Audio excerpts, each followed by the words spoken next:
All right. Well, hello class. It's so good to be with you today. And we've been enjoying learning about the end time, haven't we? I know I've really been enjoying our classes. And Yes. I'd like to begin by just pulling out a card here and asking some questions about what we learned last time. So, all right, I'd like to ask Betzel, can you tell us what's one way that we can avoid being deceived with the mark of the beast?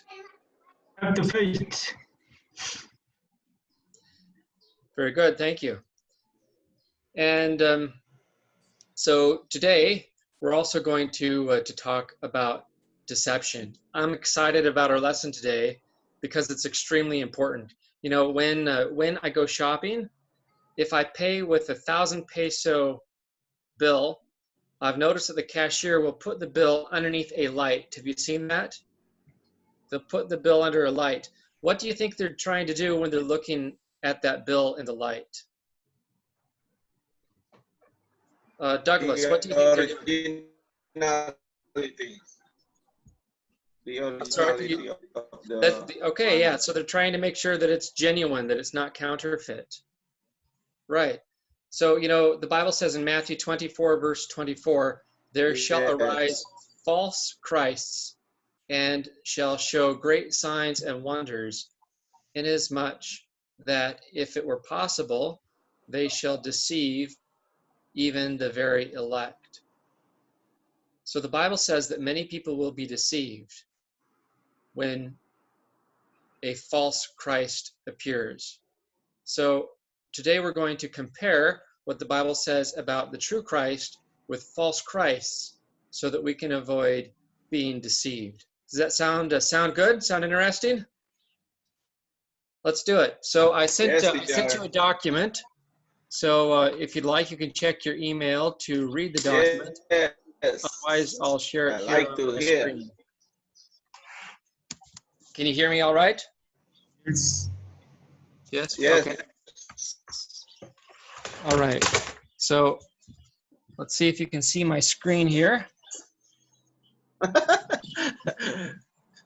All right. Now, I also shared this document with you via email, so you can check your email and read the document for yourself. But here we have some Bible texts that talk about the true Christ and false Christ and things that might help us to tell the difference between the true Christ and false Christs at the end time. All right, you all have the document, or are you able to see the document? Yes.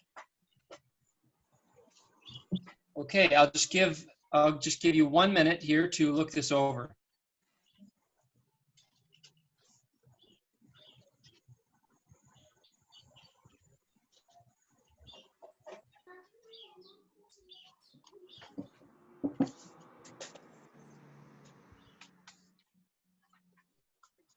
All right, so now we're going to do a comparison, and to do this, we have a little diagram here to help us. So what we're going to do is we're going to put down things that are unique to the true Christ that will help us know when Jesus is truly coming in this part of the circle. Now, where the circles intersect, we'll put things that the true Christ and the false Christ might have in common. And then over in the second circle, in the part that is not intersected, we'll identify characteristics that are unique to false Christs. Now, of course, the true Christ must have all the characteristics present, while the false Christ, if they have any of these matching characteristics, then they are indeed false. Now, do you understand what we're going to be doing, or do any of you have any questions? It's too little. We cannot see. Can you do the screen share? It's too little.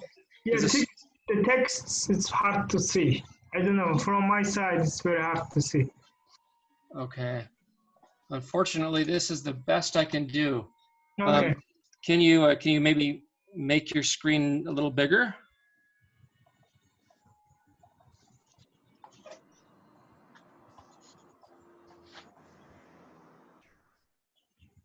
Well, I'll go ahead and email this to you. We'll fill it out together, and then I'll send it to you so you'll have it, even if you can't see it clearly now.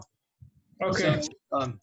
So to start with, we're going to be looking at characteristics of the true Christ. So from the document that you looked at, what are some characteristics of the true Christ?